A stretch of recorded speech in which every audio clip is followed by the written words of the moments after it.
The waitress was cleaning tables when a bleeding man burst in, clutching a screaming baby. She didn't know he was a vampire king. She didn't know saving that child would make her the most hunted woman alive, caught between two worlds that both wanted her dead. The coffee pot shattered against the floor before Rhea even registered what she was seeing. A man stood in the doorway of the Moonlight Diner, swaying like a tree about to fall. His white shirt wasn't white anymore. It was crimson, soaked through, dripping onto the checkered tiles. But that wasn't what made Rhea's heart stop. It was the bundle in his arms. A baby, wrapped in a blood-stained blanket, screaming with a kind of raw desperation that cuts straight through your chest. "Please," the man gasped, stumbling forward. His eyes, pale gray, almost silver, locked onto hers with an intensity that made her skin prickle. "Help her." Rhea's body moved before her brain caught up. She rushed around the counter, her sneakers crunching through coffee and broken glass. "Oh my God, sit down. I'm calling 911. No." His hand shot out, gripping her wrist with impossible strength. His fingers were ice cold, and where they touched her skin, she felt something like static electricity, but deeper. Wrong.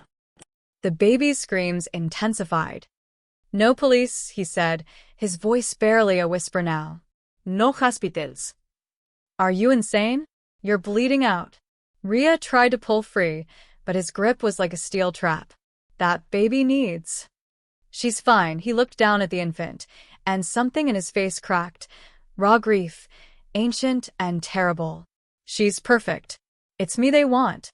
Before Rhea could ask who they were, his knees buckled.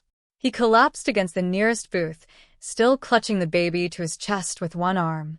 Up close, Rhea could see the wounds, 3 holes punched through his torso, dark and glistening. No one survived injuries like that. No one. Yet he was still breathing. "Listen to me." He grabbed her hand again, pressing it against the baby's back. The infant's cries softened at the touch, her tiny body relaxing. "They'll be here any second. When they come, you have to." His words cut off as his head snapped toward the window. Rhea saw nothing, heard nothing. But the man's entire body tensed like a cornered animal. "Too late," he whispered. The first bullet came through the window without warning, silent except for the sharp crack of breaking glass. It buried itself in the booth where his head had been a second before, because he moved. Faster than anything human should move. He was across the diner in a blur, the baby still secure in his arms. Rhea screamed and dropped behind the counter, her hands shaking so badly she could barely reach for her phone. But when she tried to dial, it was yanked from her grip by an invisible force. It flew across the room and shattered against the wall. "Stay down," the man roared, and his voice had changed. It echoed now, layered with something inhuman. More bullets tore through the diner. The remaining windows exploded inward, showering everything with glass. Rhea pressed herself against the cabinet doors, her hands over her head, trying to understand what was happening, trying to make her body smaller, invisible. Through the gap beneath the counter, she saw boots hit the floor. Black tactical boots, 3 pairs, moving with military precision. Not police. Not anything official. "Surrender the abomination." Alistair, the voice was female, cold as winter frost. "The council has decreed." "The council can burn." The man, Alistair, sounded different now. Powerful. Ancient. "She is my daughter. She is the heir." Laughter. Sharp and cruel. "There is no heir. Not from human filth." Rhea's blood turned to ice. Human filth. Everything happened at once. Alistair moved like liquid shadow, impossibly fast. One of the attackers flew backward through the air, crashing through the jukebox in an explosion of sparks and twisted metal. Another lunged at him with something that gleamed silver in the emergency lighting, a blade that sang as it cut through the air. But Alistair was faster. He twisted, and the blade missed by inches. His free hand, the one not holding the baby, lashed out, and Rhea saw his fingernails, suddenly long and black as obsidian, slash across the attacker's throat. Blood sprayed. Not red. Black. The attacker collapsed, gurgling, and began to Dissolve. Their body turned to ash and shadow, crumbling like burned paper. "Oh God," Rhea whispered. "Oh God, oh God." The baby started crying again. The third attacker zeroed in on the sound instantly, their head whipping toward the counter where Rhea was hiding. She saw their face for just a second, beautiful, inhumanly perfect, with eyes that reflected the light like a cat's. "The witness," they hissed. Rhea tried to run, but her legs wouldn't cooperate. The attacker vaulted over the counter with inhuman grace, landing in a crouch directly in front of her, and Rhea saw their teeth, long, gleaming fangs where human canines should be. "You shouldn't have looked," the creature whispered almost sadly. Then Alistair was there. He materialized between them like a shield of flesh and fury, the baby somehow still protected in one arm. His other hand punched straight through the attacker's chest. The creature made a sound like tearing fabric and exploded into black mist. Silence fell, broken only by the baby's hiccuping sobs and Rhea's ragged breathing. Alistair turned to her slowly. Blood covered him, his own and others. But as Rhea watched, frozen in shock, the wounds in his torso began to close. The flesh knitted together like invisible thread was stitching him whole, smooth skin replacing torn meat and bone. His eyes met hers. They were glowing now, faint red light pulsing in the silver. "I'm sorry," he said quietly, and he sounded genuinely regretful. "You saw." "That means you're in this now, whether you want to be or not." "What?" Rhea's voice cracked. "What are you?" He looked down at the baby in his arms, and his expression softened into something almost human. Almost. "I'm a king without a kingdom," he said. "And this is my daughter. The last hope for a world you didn't know existed." He looked back at Rhea, and his eyes had returned to their pale gray, though shadows moved in their depths. "They'll kill her before sunrise. I can't protect her alone, not anymore. The venom is spreading." Only then did Rhea notice the veins around the wounds, black lines spiderwebbing across the skin, pulsing with a sickly darkness. "What do you want from me?" she whispered. "Everything," Alistair said simply. He held out the baby. Rhea looked at the infant, really looked. The baby's eyes were open now, watching her. They were the same pale gray as her father's, but clearer, more innocent. Human. Almost.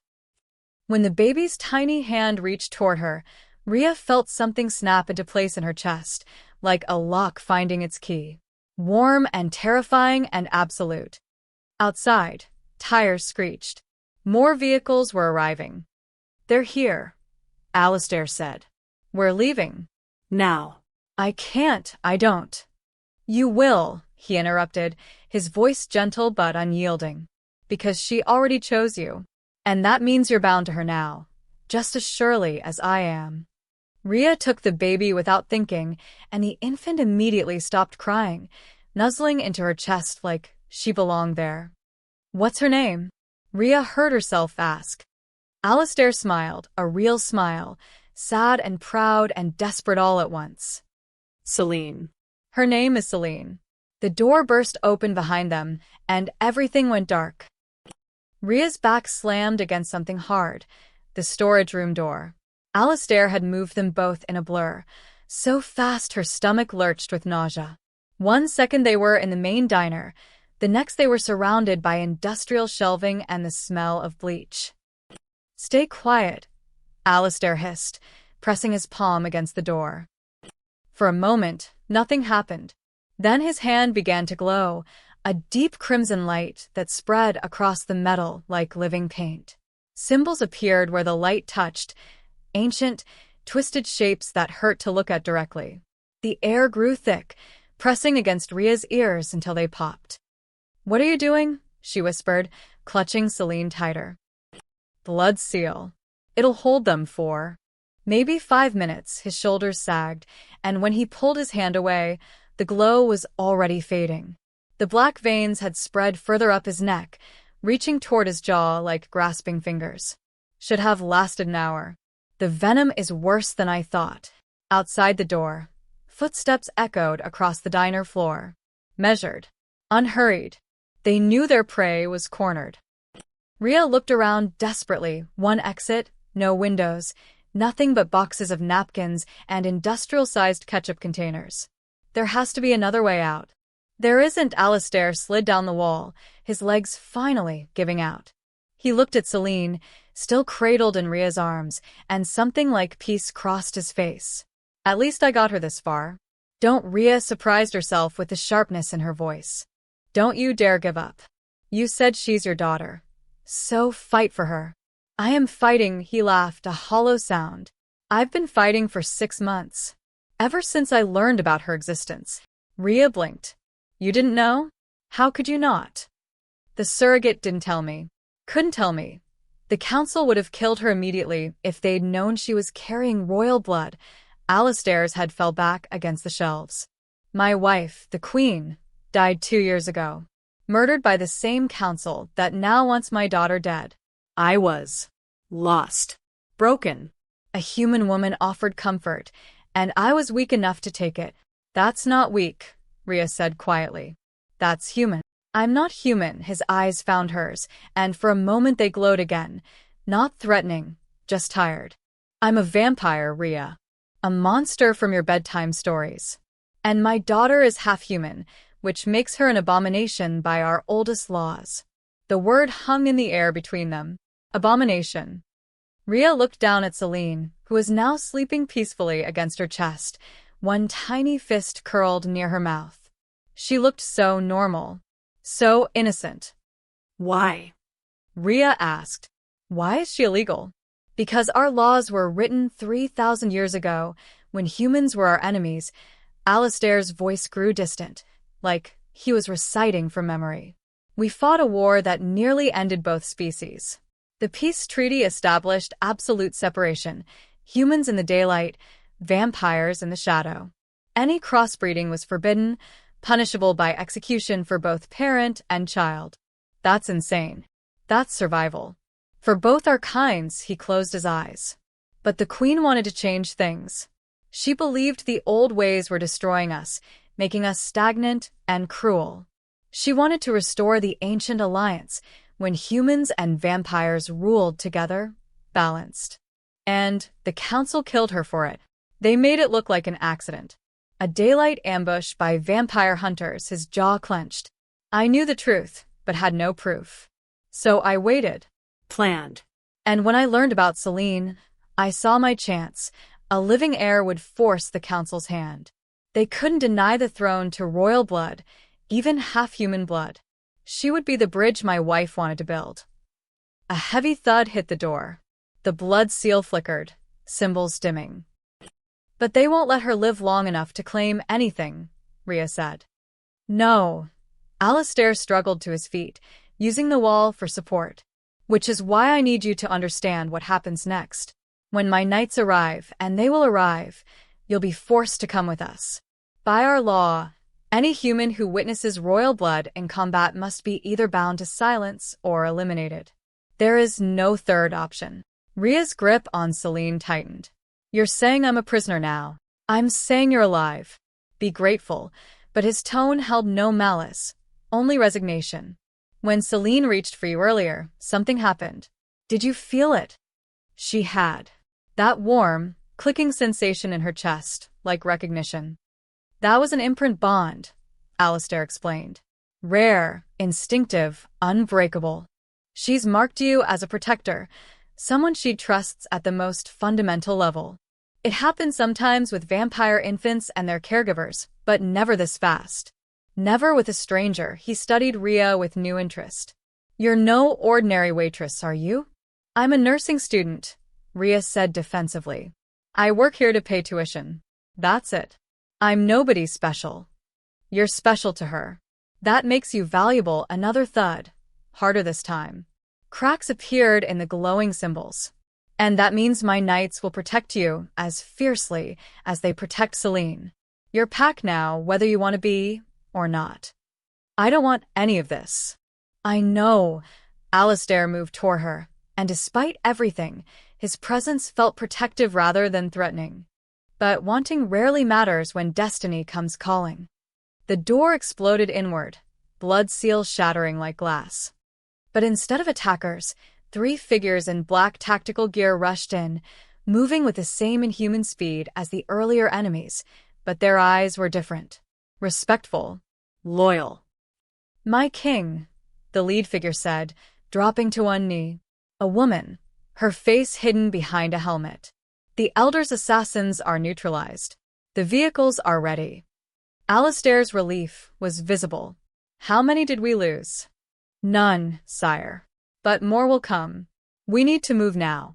The woman's gaze shifted to Rhea, then to Celine, and her entire body went rigid.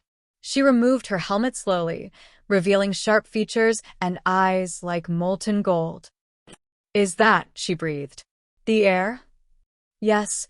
Alistair placed a hand on Rhea's shoulder, and she felt that same static electricity sensation. "And this is Rhea, Celine's chosen guardian. She is under my personal protection." "Understood." All 3 knights bowed their heads. "Understood, my king." Rhea wanted to argue, to run, to wake up from this nightmare. But Celine stirred in her arms, making a small, contented sound, and that warmth in her chest flared stronger. She was already bound. "Let's go," Alistair said, moving toward the shattered doorway. "We have 4 hours until dawn. After that, we're all dead." The parking lot was a graveyard of shattered glass and bullet casings.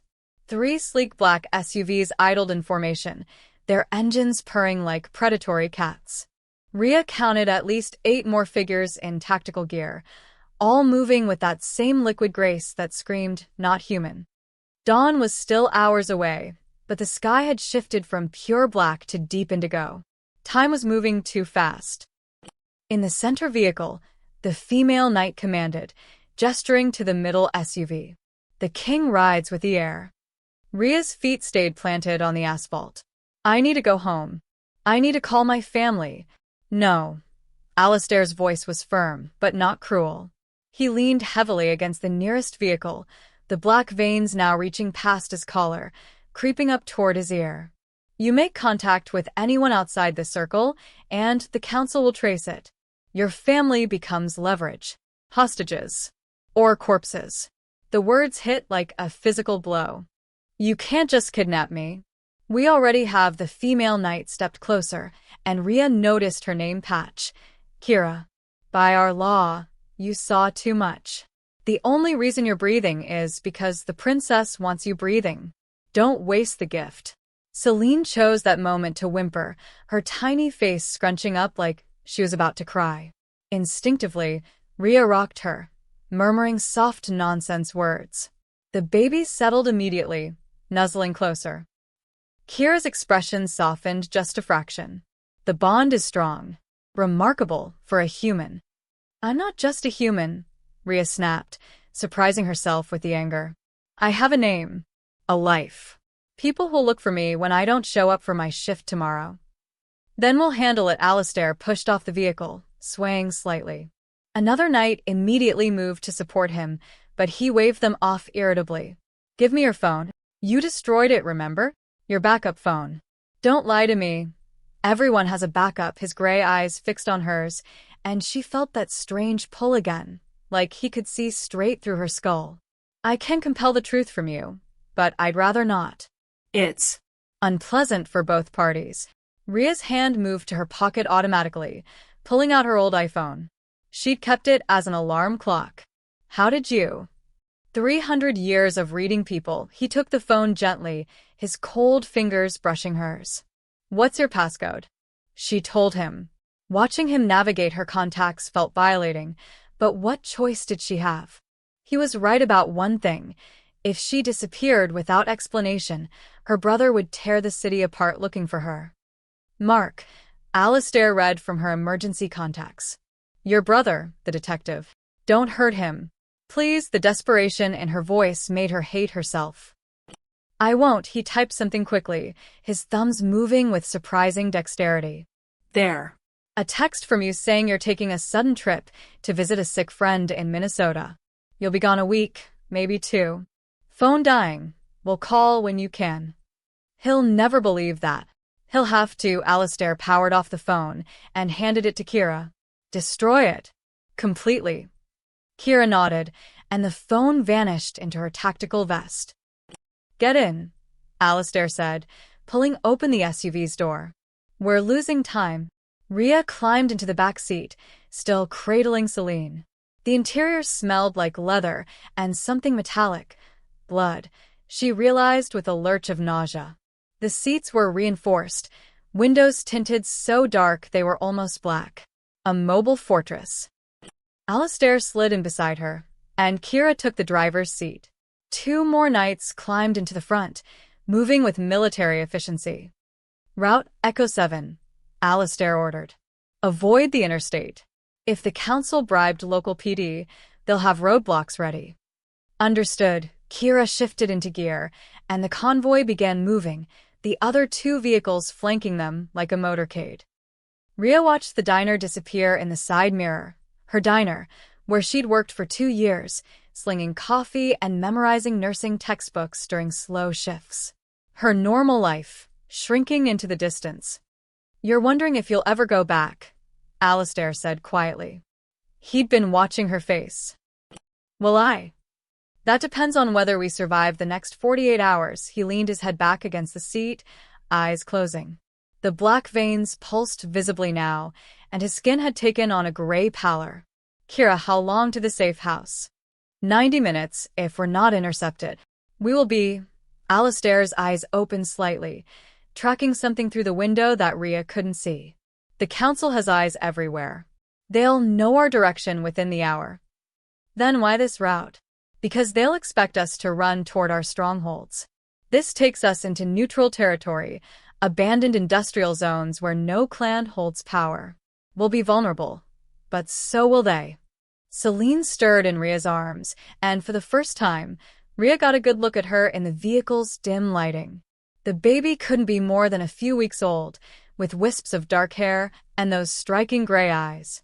But there was something else, a faint luminescence to her skin, like she was lit from within. She's glowing, Rhea whispered. Alistair opened his eyes fully, looking at his daughter with an expression of such raw love it made Rhea's chest ache. Royal vampires are born under specific celestial events. Celine was born during the blood moon 3 weeks ago, the first in our line born under such auspicious signs in 2 centuries. What does that mean? It means she'll be powerful. More powerful than me. Perhaps more powerful than any vampire alive. His hand reached out, and Celine's tiny fingers wrapped around his thumb. The black veins receded slightly from his skin, like her touch was drawing out poison. It also means the council fears her even more than I thought. She's not just a threat to their power. She could be their extinction. Then why have her at all? Rhea asked. If you knew it would be dangerous. I didn't know about her until a week ago. Alistair's voice cracked. Her mother, the surrogate, she kept the pregnancy secret, gave birth alone. She knew what would happen if anyone discovered the truth. So she hid Celine for 3 weeks, planning to give her up for adoption in the human world, where she'd be safe and ordinary. What happened? The council's spies found them, his jaw clenched. They killed the mother, burned her house to ash. But she'd already sent word to me, left instructions. I reached Celine an hour before the assassins did. Rhea looked down at the sleeping infant, this tiny being who'd already survived so much, who'd already lost so much. Her mother saved her.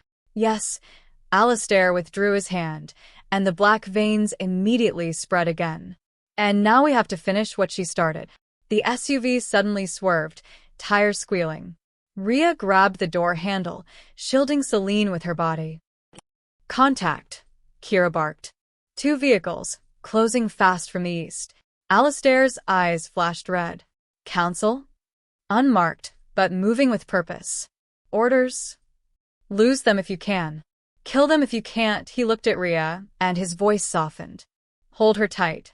Don't look outside, no matter what you hear. Gunfire erupted from somewhere behind them, and Celine began to scream. The chase had begun. The warehouse district looked like the end of the world, Rust-streaked buildings with shattered windows, loading docks choked with weeds, everything painted in shades of decay. The SUV convoy pulled into an underground garage, descending a ramp that shouldn't have existed, hidden behind a false wall. They'd lost the pursuit vehicles an hour ago. Rhea still wasn't sure how. Out, Kira ordered, already moving. Sunrise in 40 minutes. We need to be sealed in before then. Rhea climbed out on shaking legs, her arms cramping from holding Celine so tightly during the chase. The baby had finally stopped crying, exhausted into an uneasy sleep. The underground garage was massive, easily holding 50 vehicles, though only a dozen occupied the space. All black, all identical, all ready for immediate deployment. Alistair could barely stand. 2 knights supported him between them, his feet dragging as they carried him toward a reinforced door. The black veins had spread across half his face now, pulsing with sickly darkness. "Is he dying?" Rhea asked Kira. Slowly. The female knight's expression was grim. "Venom bullets are designed to prevent regeneration. His body is fighting it, but every hour the poison spreads deeper. We need a specialist to extract it. Do you have one?" "On the way. If he survives," Kira gestured toward the door. "Inside. Now." The safe house beyond was nothing like Rhea expected. She'd imagined something dingy and abandoned, but instead found a space that looked like a high-end medical facility. Sterile white walls, equipment that beeped and hummed, examination tables with restraints. The fluorescent lights were harsh after the darkness of the drive. "Lay him here," a voice commanded. Another woman, older, with silver-streaked hair pulled into a severe bun. She wore a white coat over tactical gear, a bizarre combination. Carefully, the venoms near his heart. The knights placed Alistair on the nearest table. He was barely conscious now, his breathing shallow. The doctor immediately began cutting away his ruined shirt, exposing the bullet wounds. They looked worse than before. The flesh around them had turned black and brittle, like charred wood. 3 direct hits, the doctor muttered. Blessed silver core, venom coating. They wanted him immobilized, not dead. At least not quickly. She looked up at Kira. "This will take hours. He'll scream. Can you hold him?" "We can." Rhea backed away, clutching Celine tighter. "What about the baby?" "She needs." "Formula is in the storage room. Second door on the left." The doctor barely glanced at her. "Diapers, wipes, everything you'll need. Knights, prepare the restraints." Rhea fled before she could see more, her heart hammering. The storage room was exactly where the doctor said, stocked like a bunker. Rows of supplies, medical equipment, and an entire shelf dedicated to infant care. Someone had planned for this. Someone knew they'd need to hide a baby here. She prepared a bottle with trembling hands, testing the temperature on her wrist like her pediatric rotation had taught her. Celine latched on immediately, drinking with desperate hunger. When was the last time someone fed her? "You're good with her," a voice said from the doorway. Rhea spun to find a younger knight watching, male, maybe early 20s in appearance, though with vampires that meant nothing. His tactical gear was less severe than the others, and his eyes were a warm brown instead of that predatory gold. "I'm a nursing student," Rhea said defensively. "Pediatrics rotation last semester." Lucky for the princess, he stepped inside, hands raised in a peaceful gesture. "I'm Marcus." "I've been assigned as your liaison. Basically, I answer your questions and make sure you don't do anything stupid like try to run." Liaison. That's a fancy word for guard. "I prefer babysitter," he smiled, and it looked almost human. "Though in this case, you're the one babysitting." Despite everything, Rhea almost laughed. The absurdity of it all was catching up to her. She was in an underground vampire-safe house, feeding a glowing baby, while somewhere nearby a king was being tortured to save his life. "Can I ask you something?" she said. "That's literally my job. Why does the council want her dead so badly?" Alistair said something about ancient laws, but there has to be more to it. Marcus's expression grew serious. He pulled out a folding chair and sat, gesturing for Rhea to do the same. She settled onto a supply crate, still cradling Celine. The Council of Elders has ruled Vampire Society for 3,000 years, Marcus began. 13 vampires, each representing a major bloodline. They make the laws, settle disputes between clans, and maintain the secrecy that keeps us hidden from humanity. For millennia, it worked. But the monarchy existed before the council. The first vampire king united the clans, prevented the extinction wars, established order from chaos. Over time, the council became advisors to the crown, then equals, then Superior. the last queen, Alistair's wife, threatened that balance. Rhea adjusted Celine's position as she finished the bottle, because she wanted to ally with humans again. More than that, she wanted to dissolve the council entirely, return to the old ways where the crown held absolute power. Marcus leaned forward. The council couldn't allow it, so they eliminated her and made sure Alistair was too broken to retaliate. But he had Celine, a half-human heir born under a blood moon, marked with power that hasn't been seen in generations. Marcus's eyes found the sleeping baby. She represents everything the council fears: a return to monarchy, an alliance with humanity, and the end of their authority. If she lives long enough to claim the throne at 18, she can overturn every law they've written. 18 years is a long time to stay hidden, which is why they'll never stop hunting her. A scream echoed from the medical room, Alistair's voice, raw with agony. Marcus winced but didn't move. The extraction process is brutal. The venom binds to vampire tissue on a molecular level. Every piece the doctor removes feels like being burned alive. Rhea felt sick. How long? For maybe 5 hours. And that's if she succeeds, he paused. You should know, if the king dies, our orders are to protect the princess at all costs. That includes eliminating any witnesses who could reveal her location. The threat was gentle but unmistakable. You'd kill me, it wasn't a question.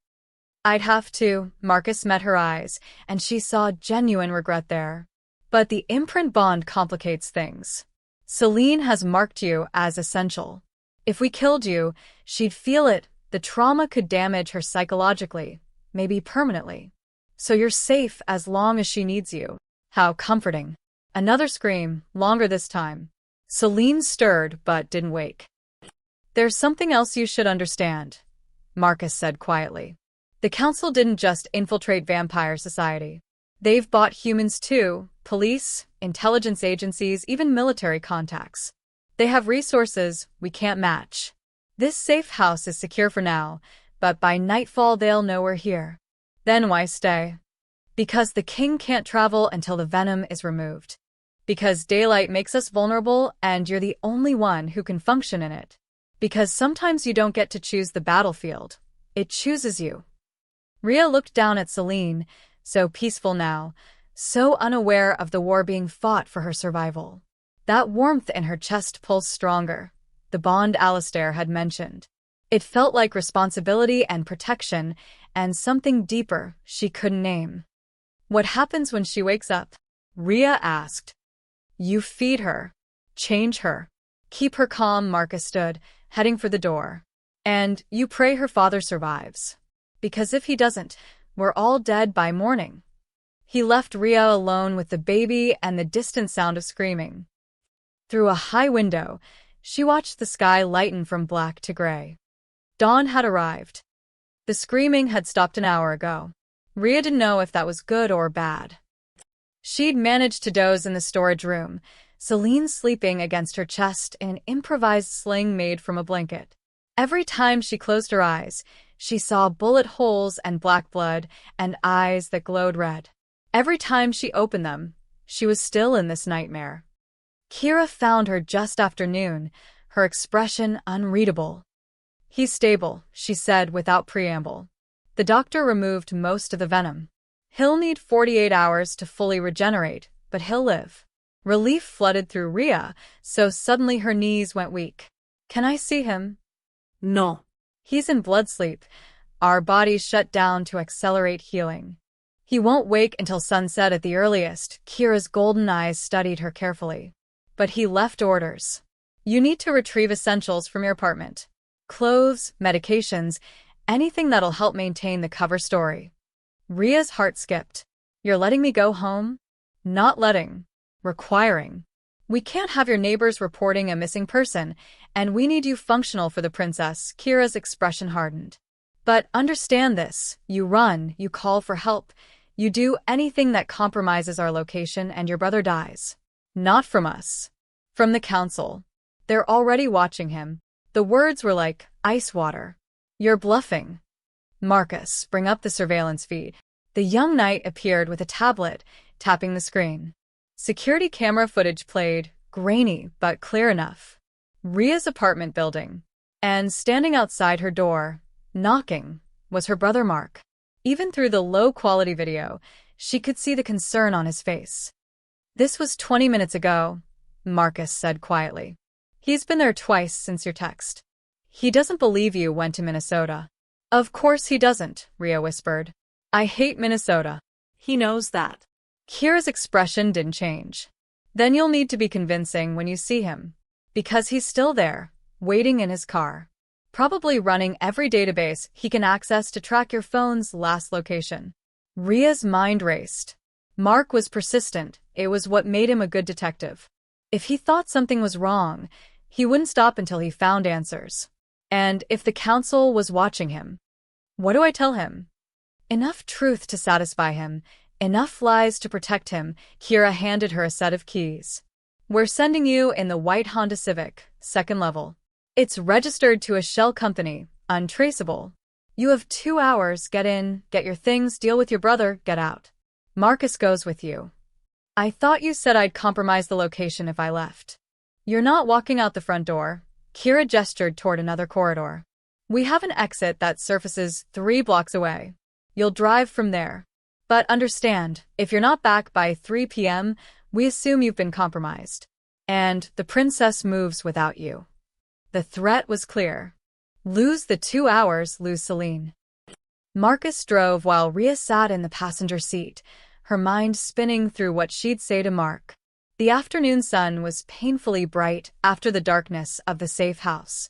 Normal people walked normal streets, completely unaware of the war happening in the shadows. Her apartment building looked exactly as she'd left it. Brick facade, window boxes her neighbor Mrs. Chin maintained, the crooked third step that everyone complained about. Mark's unmarked police car sat in a visitor spot, and as they pulled in, she saw him immediately straighten behind the wheel. Let me do the talking, Ria told Marcus. Not a chance. I'm your boyfriend as of right now. Surprised you with a trip. You left your phone at home in the rush. Very romantic, he flashed that almost human smile. I'm charming. Trust me. Mark was out of his car before they'd even parked, his detective's eyes taking in everything, the unfamiliar vehicle, Marcus, Ria's rumpled appearance. His hand rested near his hip, where she knew he kept his service weapon. Ria, he said, his voice carefully controlled. Interesting text you sent. Mark, I can explain. You hate Minnesota. You've hated it since Dad dragged us to that fishing trip when you were 12-inch. He didn't look at Marcus, kept his focus on her. So, why don't you tell me what's really going on? Ria took a breath, feeling Marcus tense beside her. The lie had to be perfect. You're right. I panicked. I didn't know how to tell you. Tell me what? She gestured to Marcus, hating herself. This is Jason. We've been seeing each other for a few weeks. He surprised me with a trip. Impulsive, stupid, I know. But my phone died at the diner, and I just needed to get away for a bit. School's been overwhelming. Work's been brutal. I wasn't thinking clearly. Mark's eyes finally shifted to Marcus, and Ria saw the detective in him activate, cataloging details, reading body language, searching for threats. Jason. And you are? A paramedic, Marcus said smoothly, extending his hand. Night shift, which is why we haven't met. I know this looks bad, man. It was my idea. Ria didn't want to worry you. Mark didn't shake his hand. Where exactly were you planning to go? Wisconsin. A cabin my family owns. The lie rolled off Marcus's tongue like truth. No cell service. Total disconnect. Ria's been stressed about her boards coming up, thought it'd help. Wisconsin, Mark's jaw tightened. And the diner? There was an incident last night. Shots fired. Extensive damage. Your manager said you were closing up alone. Ria's heart hammered. I left early. My shift ended at 10. I don't know anything about shots fired. Your car's still in the lot. Jason picked me up. Mark, please. I know you're worried, but I'm fine. I'm here. I'm safe. I just need to grab some things and… No. Mark's voice went flat. Something's wrong. You look exhausted, scared. This guy, he gestured at Marcus, shows up out of nowhere with a convenient story. And now there's a shooting at your workplace the same night you disappear? He stepped closer, lowering his voice. Are you in trouble? Is he threatening you? No, God, no. Mark. Because if someone's forcing you to do something, you can tell me. Right now. I'll handle it. Marcus moved forward slightly, and Ria saw Mark's hand drift toward his weapon. This was spiraling out of control. If Mark drew on Marcus, if Marcus had to defend himself. I'm pregnant, Ria blurted out. Both men froze. The lie came from nowhere and everywhere, the most human explanation, the most believable panic. She let tears fill her eyes, not hard given everything. I'm pregnant, Mark. About 6 weeks. I found out 3 days ago, and I've been terrified to tell anyone. Jason wanted to take me away so we could figure things out without judgment, without Dad finding out before I was ready. Mark's expression cracked, concern replacing suspicion. Ria. I'm sorry he lied. I'm sorry I scared you, but I need time to process this, okay? I need to not be the screw-up little sister for just a few days. She wiped her eyes, hating how easily the performance came. Please, Mark. Just let me handle this my way. Her brother looked between her and Marcus, and she saw the internal war, detective versus family. Finally, he exhaled. You should have told me. I know. And you're really okay? Because if this guy… I'm okay. I promise, she touched his arm. 2 days. Give me 2 days, and I'll call you properly. We'll talk everything through. Mark pulled her into a hug, and Ria felt the guilt crash over her. He whispered against her hair. If you need me, you call. I don't care what time, what situation. I'm there. Understood? Understood. He pulled back, and his eyes were damp. 2 days. Then, I'm checking on you whether you like it or not. They watched him drive away, and Ria felt something inside her break. That was convincing, Marcus said quietly. Shut up, she headed for her building. Let's get this over with. But as they climbed the stairs, neither of them noticed the black sedan that pulled out 3 cars behind Mark's. The council had eyes everywhere. And now they knew exactly where to find her. Ria had 15 minutes of normal life. 15 minutes to pack a bag with clothes that already felt like they belonged to a stranger. 15 minutes to stand in her apartment, the nursing textbooks on the coffee table, the half-dead succulent Mark had given her for her birthday, the photo of their mother on the mantel. Evidence of a life that was already slipping away. Marcus stood by the window, watching the street with predatory focus. We need to move, he said suddenly. Now. I'm almost. Now, his voice had changed, losing that casual warmth. Black sedan, 2 occupants, parked across the street. They've been watching this building since we arrived. Ria's blood went cold. Council. Or your brother's colleagues, but I'm not betting on coincidence. He was already moving, pulling her toward the door. Leave the bag. We go out the back. They took the stairs 3 at a time, Marcus's hand iron tight around her wrist. The back exit led to an alley that smelled like garbage and old rain. The white Honda was parked 2 blocks away, 2 blocks that suddenly felt like miles. Walk normally, Marcus instructed. Don't run. Don't look back. They made it 1 block before Ria heard the footsteps behind them, measured, unhurried, closing distance. Marcus heard them too. His entire body tensed. Keep walking. When I say run, you run for the car. Don't wait for me. I can't just. You're not important right now. The princess is, his voice was gentle despite the words. If they take you, we lose leverage. If they lose me, we have 30 other nights. Do the math. The footsteps got closer. Run, Marcus said. Rhea ran.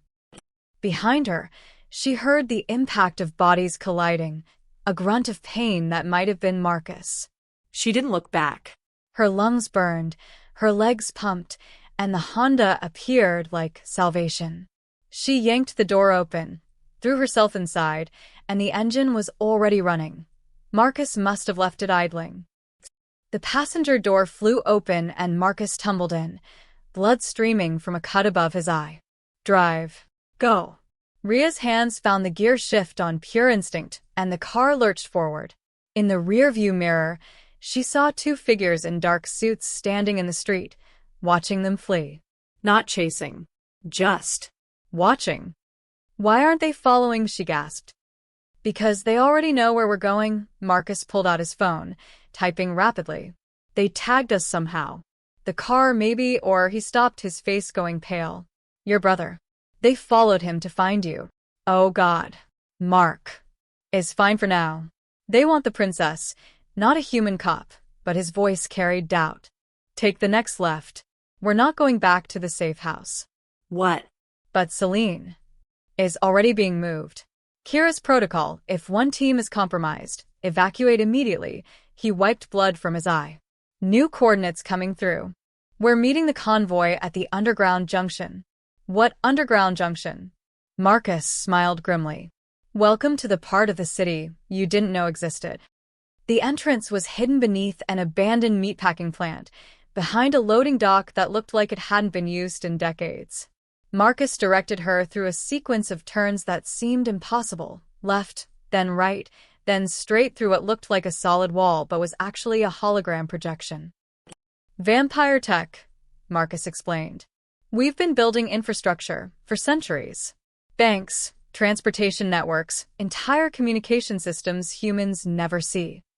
The tunnel beyond was massive, easily wide enough for 2 trucks side by side, stretching into darkness lit by periodic red lights. Old rails ran along the floor, remnants of something ancient. Prohibition era, Marcus said, reading her thoughts. We ran blood shipments through here when human law made hunting dangerous. Now it's our highway system. 3 black SUVs waited ahead, engines idling. Rhea barely had the Honda in park before Kira was at her window. Status, the female knight demanded. Tailed from the apartment. Lost them, but they're hunting. Marcus climbed out, still bleeding. They know our patterns now. Then we changed patterns. Kira pulled Rhea's door open. You're in the lead vehicle. The princess has been asking for you. Asking? Rhea wanted to say. She's 3 weeks old. But when she climbed into the SUV and saw Celine in a car seat, the baby's gray eyes tracked to her immediately, and her fussing stopped. The bond hummed in Rhea's chest. She wouldn't settle, said a new voice, an older male vampire in medical scrubs. Kept crying until we got close to you. The imprint bond is stronger than we anticipated. Alistair sat in the 3rd row, still pale but conscious. The black veins had receded to thin lines around his wounds. His eyes met Rhea's, and she saw relief there. You made it, he said quietly. Barely. Rhea slid in beside Celine's car seat, her hand automatically reaching for the baby's tiny fist. Celine grasped her finger with surprising strength. They followed us. They know I went home. Which means they know you're important. Alistair leaned forward with visible effort. That makes you a target. I'm sorry. Everyone keeps apologizing while making my life worse. Despite everything, he smiled. Welcome to vampire politics. Kira climbed into the driver's seat. All teams report ready. Route Sigma 9, no stops until Wisconsin. Wisconsin. Rhea looked up sharply. That's where I told Mark we were going. The SUV fell silent. Every vampire turned to stare at her. You told your brother our actual destination? Alistair's voice was dangerously quiet. No. I lied about going to Wisconsin because Marcus said. She looked at the younger knight in the second vehicle. You said your family had a cabin there. Marcus's voice came through a radio. I said that as a cover story, not. I didn't know we were actually going to Wisconsin. Ria's voice rose. How would I know? Nobody tells me anything. Alistair closed his eyes. The council has every law enforcement database. If your brother runs a search for cabins in Wisconsin registered to someone named Jason, he'll find Marcus's family property, Kira finished, which we're driving straight toward. It's a common name, Marcus protested. Jason, Wisconsin, there'll be thousands of. Your family owns the Blackwood estate, Alistair interrupted. One of 13 founding vampire properties. It's registered in the historical records, cross-referenced in every supernatural database that exists. If they dig even slightly, they'll know. The implications hit Ria like a physical blow. I led them right to us. You made a mistake, Alistair said. An understandable one. We adapt, but she heard the strain in his voice. Kira, new route. Bypass Wisconsin entirely. Head for the Michigan border. That takes us through council territory, Kira warned. Clan Vex controls the northern passages. They're not friendly. They're not enemies either. Not yet. Alistair settled back, his hand pressed to his side where the wounds were still healing. Send word ahead. Request sanctuary under the old laws. Clan Vex respects tradition. They won't deny a king in exile. Unless the council offered them a better deal, Marcus said quietly. No one responded, because they were all thinking it. The convoy began moving, descending deeper into the tunnel network. Ria watched the red lights blur past, counting each one like a countdown to something terrible. Celine had fallen asleep against her finger, breathing soft and even. There's something you should know, Alistair said after a long silence. The council didn't just send assassins. They've placed a bounty, 50 blood debts to any vampire who delivers Celine to them, alive or dead. 50 blood debts. Ria didn't know the term, but the weight in Alistair's voice made it clear. Enough to buy a small clan's loyalty. Enough to make allies into enemies. His gray eyes found hers in the rearview mirror. Every vampire in North America now knows my daughter exists. And most of them want her dead. How many vampires are we talking about? 12,000, give or take. Spread across 53 clans. 12,000 hunters. For one baby. Ria looked down at Celine, so small and helpless, and felt that protective warmth in her chest flare into something fiercer. Then they'll have to go through me first, she said. Alistair's expression softened. That's what I'm afraid of. The tunnel stretched on into darkness, and somewhere above them, in the sunlit world, her brother was searching for answers that would only get him killed. The convoy drove through the vampire highway, and no one spoke of what waited at the other end. The cathedral rose from the mist like a broken promise, Gothic spires reaching toward a gray dawn sky, stained glass windows shattered into gaping wounds. It had been abandoned for decades, maybe longer, reclaimed by ivy and time. This is your sanctuary? Ria asked, climbing out of the SUV with Celine bundled against her chest. It was consecrated ground once, Alistair said, moving stiffly beside her. Old laws say no vampire blood can be spilled within these walls. The council may be corrupt, but they're old enough to remember what happens when you break the ancient covenants. What happens? Nothing good. He gestured toward the entrance, where Kira and 3 other knights were already checking the perimeter. The last vampire who murdered inside a sanctuary disappeared. Just ceased to exist. Not dead, not ash. Erased from reality itself. Ria shivered despite the spring warmth. Magic. Older than magic. The covenant between our kind and something else, something neither human nor vampire. Alistair placed his hand on the cathedral door, and Ria saw him flinch. Even touching it burns. But inside, we're untouchable until sunset. The interior was devastating in its decay. Pews rotted where they stood.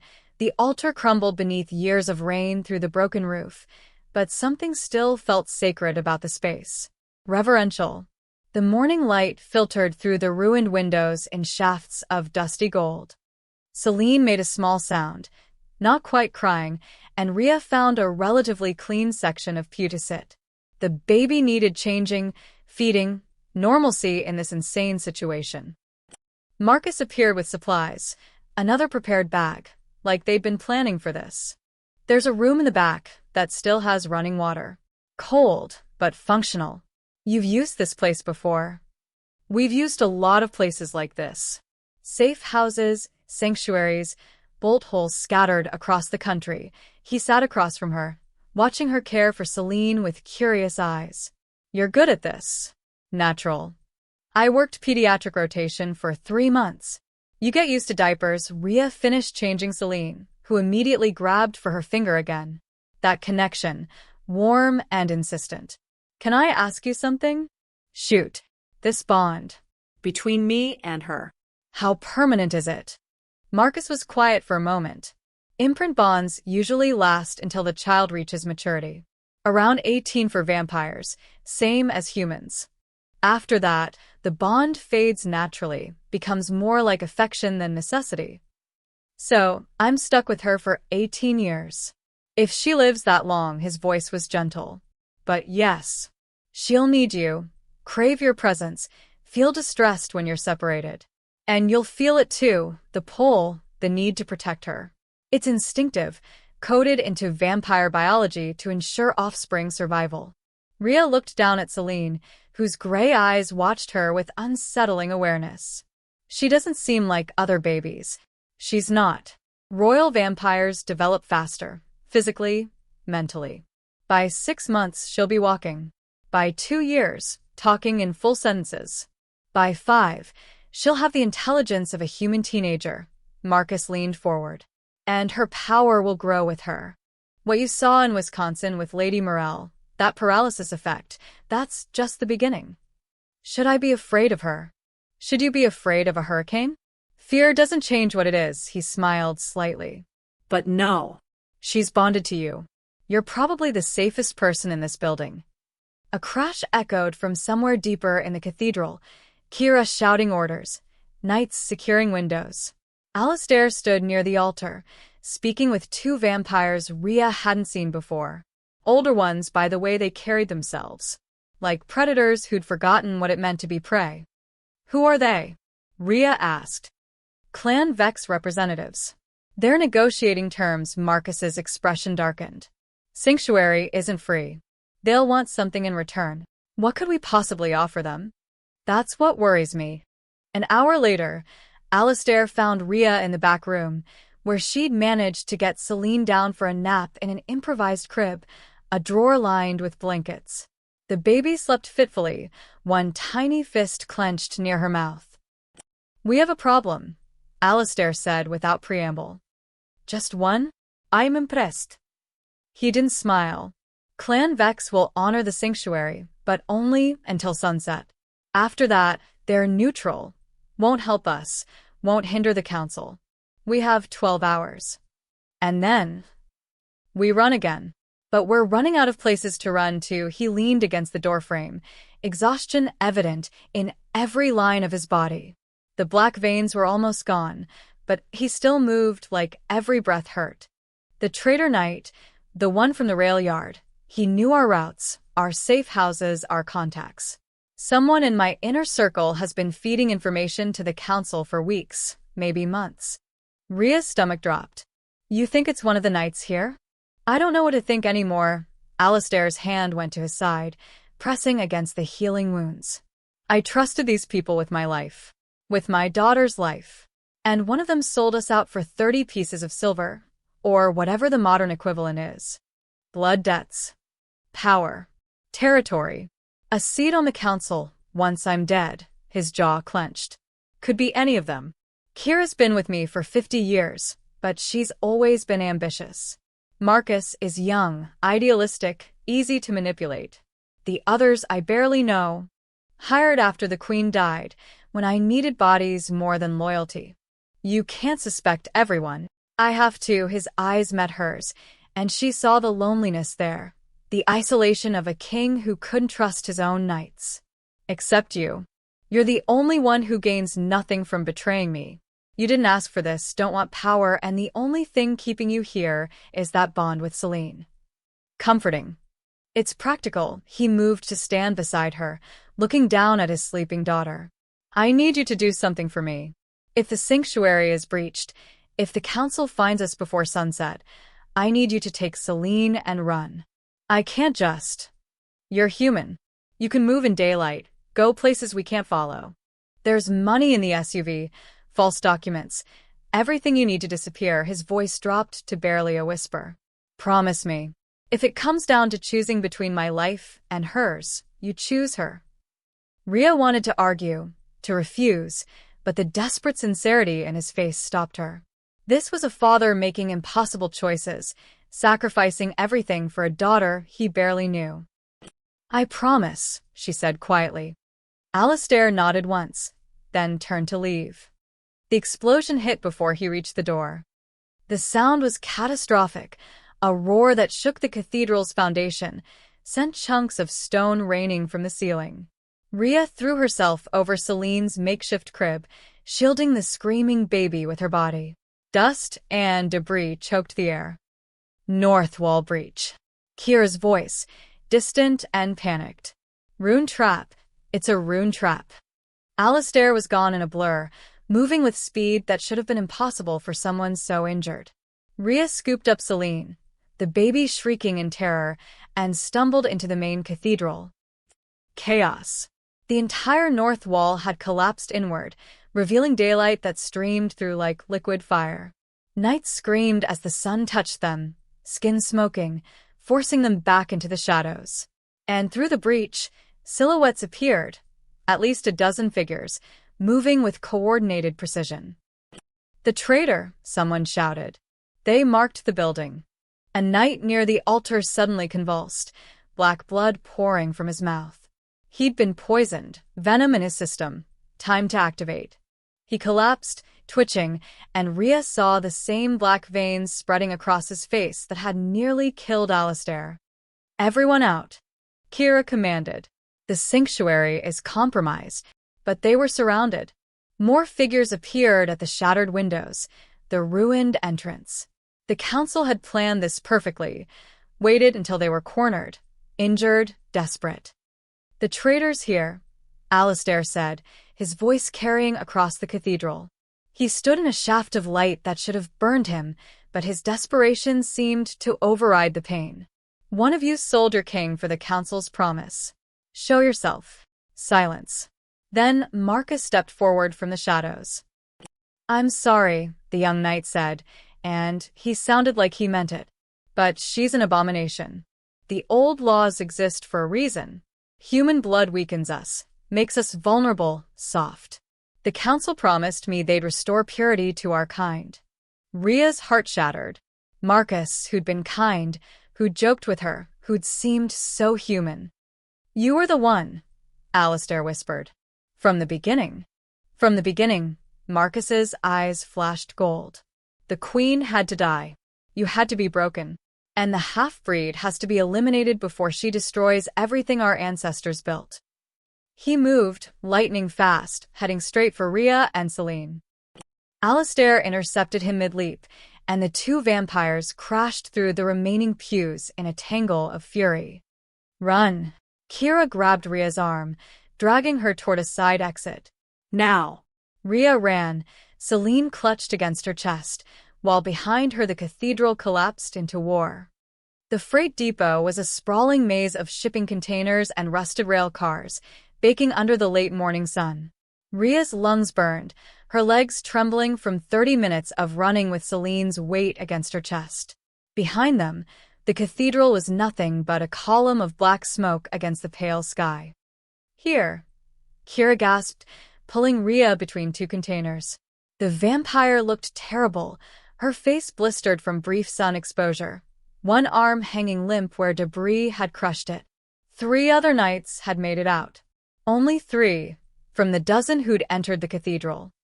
Alistair was not among them. We can't stop, one of the knights said, a female vampire named Sana, her tactical gear torn and bloody. The council's hunters will track us.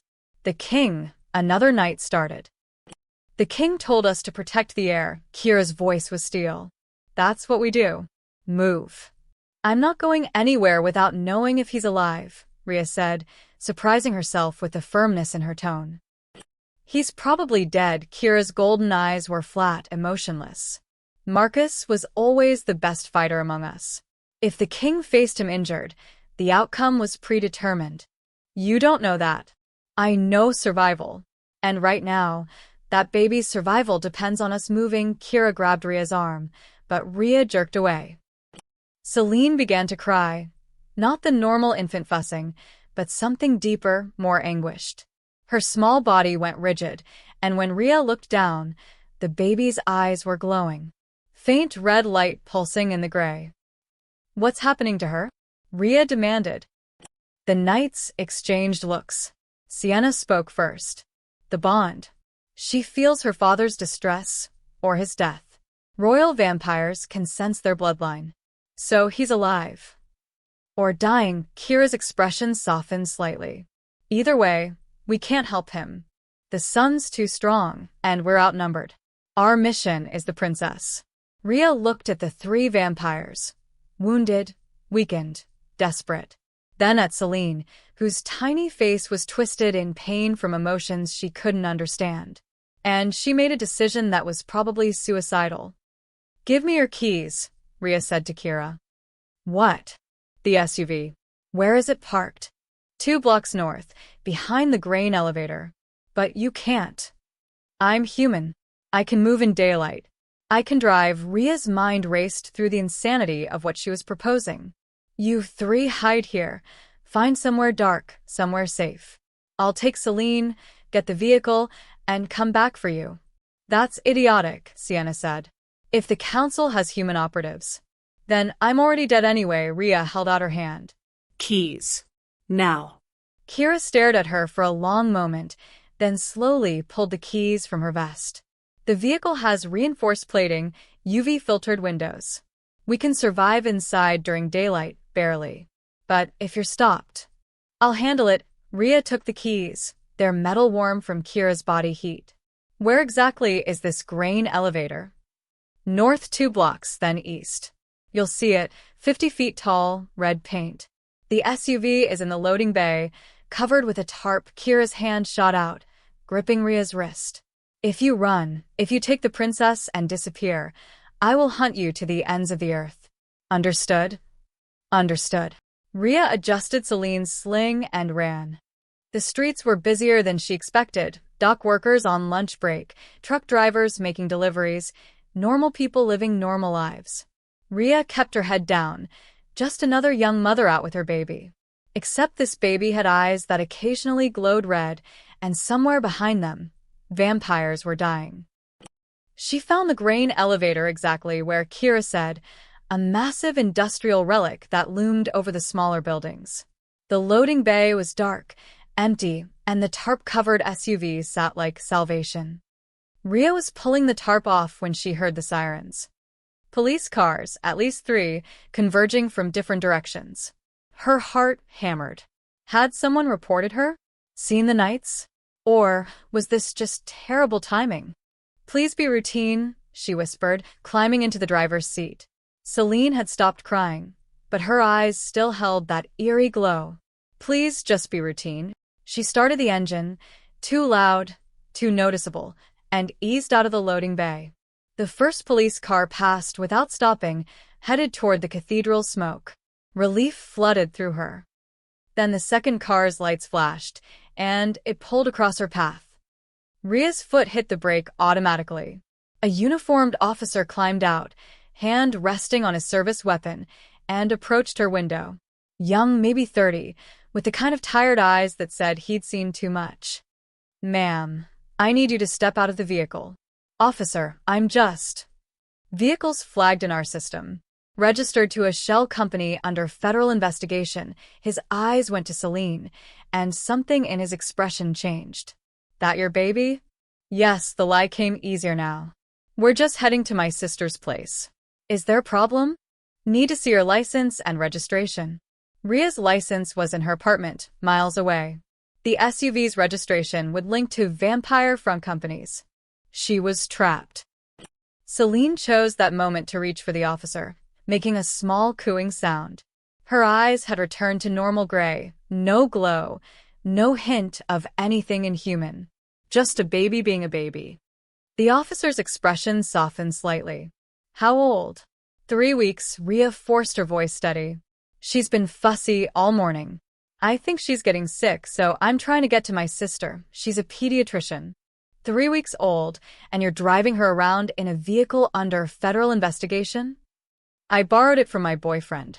I didn't know about any investigation, I swear. Rhea let desperation creep into her voice. Not hard, given everything. Please, officer. She needs to see a doctor. Can I just go? The officer studied her face, then Celine's, then the back seat.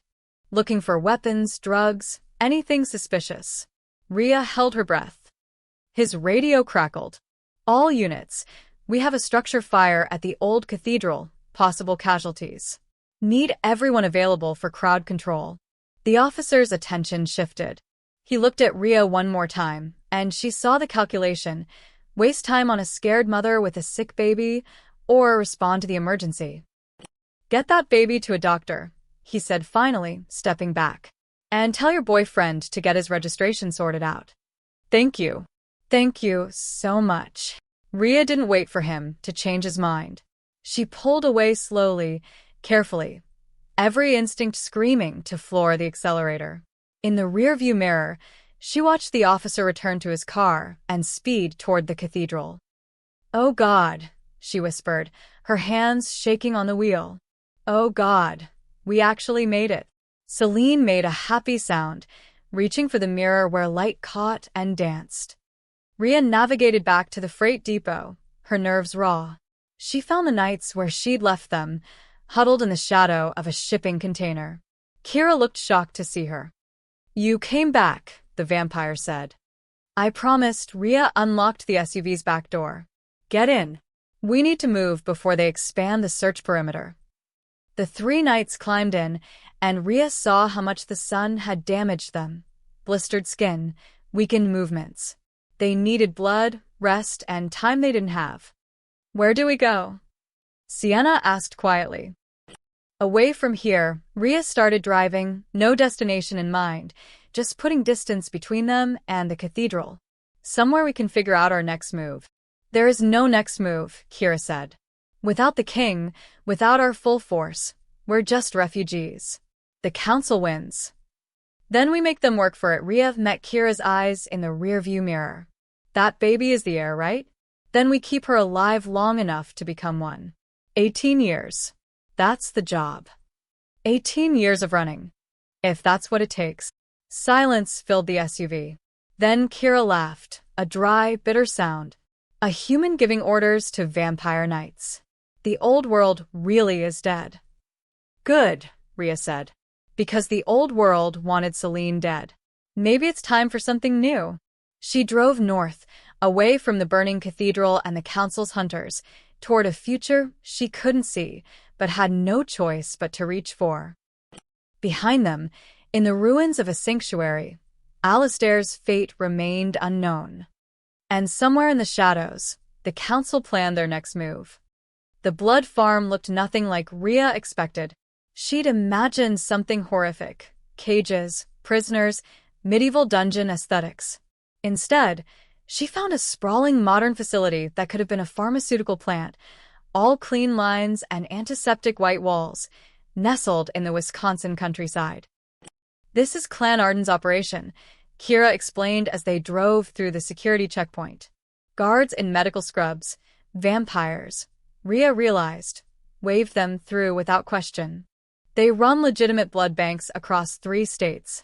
Humans donate voluntarily, get paid well, never know where their blood actually goes. That's not as evil as I expected. Evil doesn't scale. Efficient systems do. Kira pointed toward a main building. Lady Morell founded Clan Arden 200 years ago on a simple principle: sustainable feeding means sustainable survival. No hunting, no killing, just business. And she'll help us. Neutral clans stay out of council politics. But the king and Lady Morel have history. Kira's expression darkened. Whether that history helps or hurts us remains to be seen. They were met at the entrance by a vampire who looked like a CEO, tailored suit, tablet in hand, the kind of professional polish that seemed absurd given the circumstances. Lady Morel is expecting you. This way. The interior was equally pristine, more hospital than lair, with vampires in medical gear moving between rooms with clipboards and purpose. Rhea clutched Celine closer, and the baby sensed her tension, starting to fuss. Lady Morel's office occupied the top floor, with floor-to-ceiling windows offering views of rolling farmland. She stood with her back to them, a silhouette against the afternoon sun. Impossible, Rhea thought, before remembering the UV-filtered glass. The exiled king's daughter, Morel said without turning. Her voice was cultured, British accent softened by centuries. And her human guardian. What an unexpected pleasure.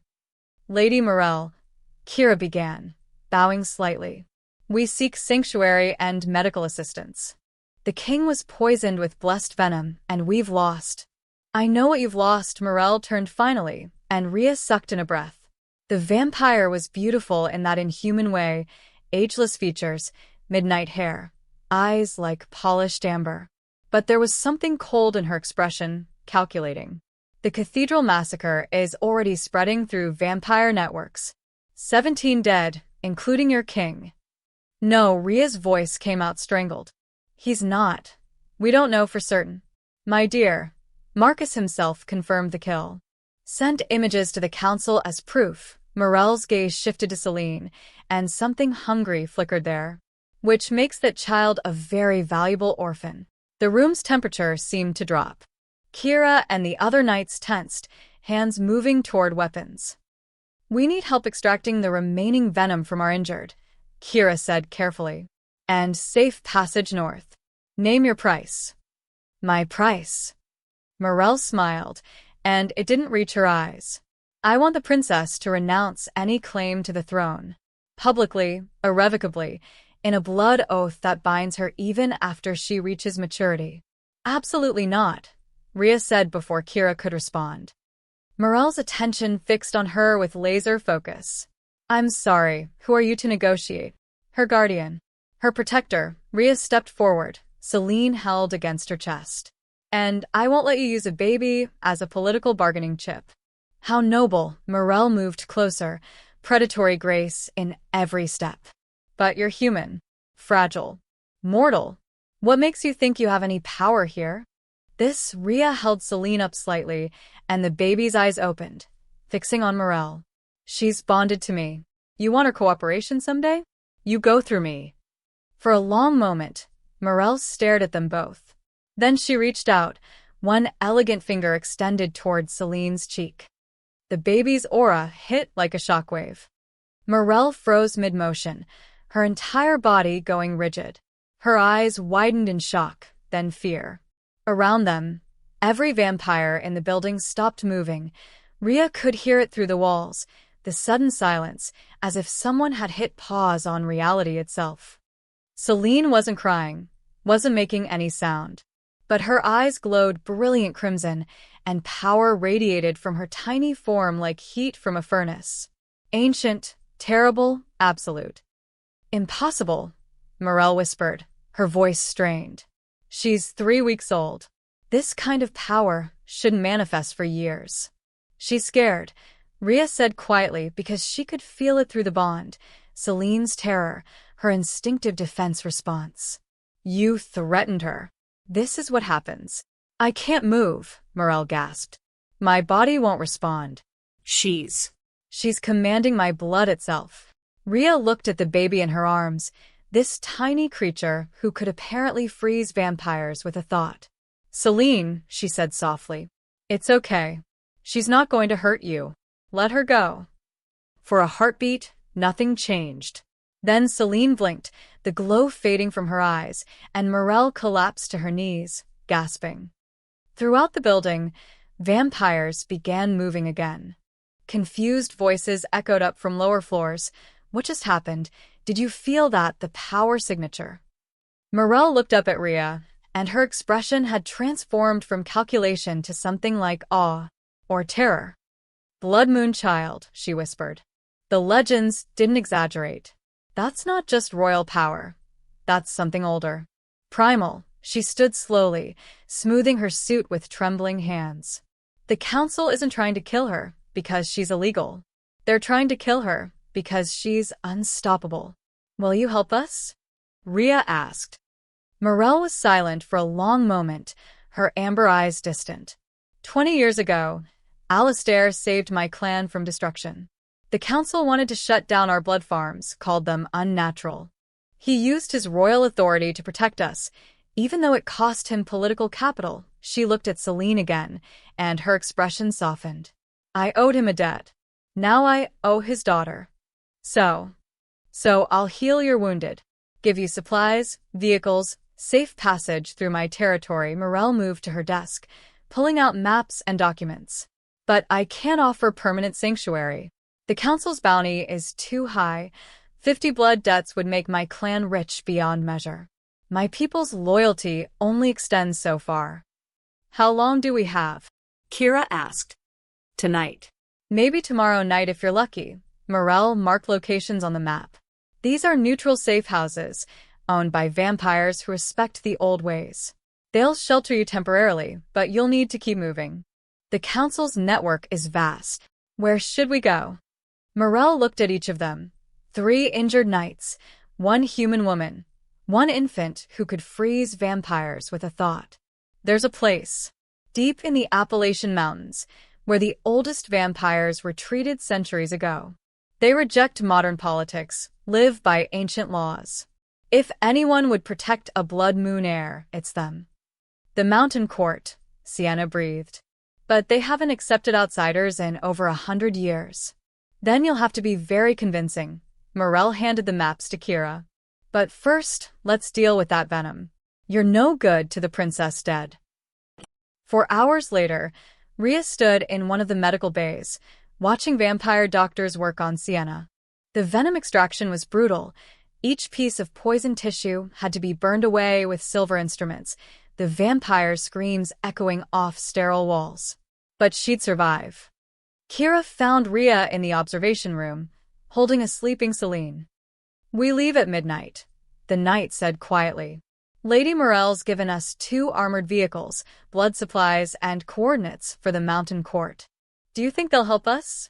"I think we're out of options." Kira's expression was haunted. "The king is dead, Rhea. Marcus killed him. Without royal authority, without a leader, we're just rogues protecting an infant who by law shouldn't exist." "She exists anyway." Rhea looked down at Celine, peaceful now, one tiny fist curled near her mouth. "And that has to count for something. In 18 years, maybe.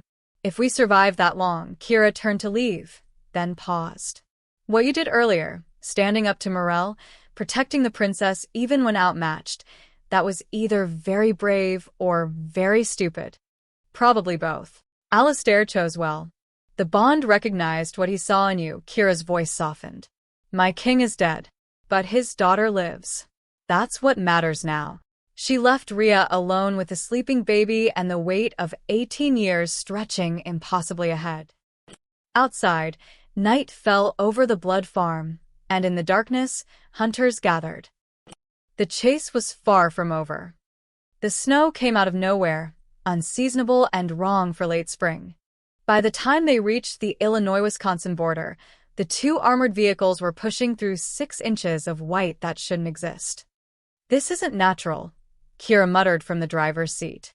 Her knuckles were white on the steering wheel. "Someone's manipulating the weather. Blood magic, probably."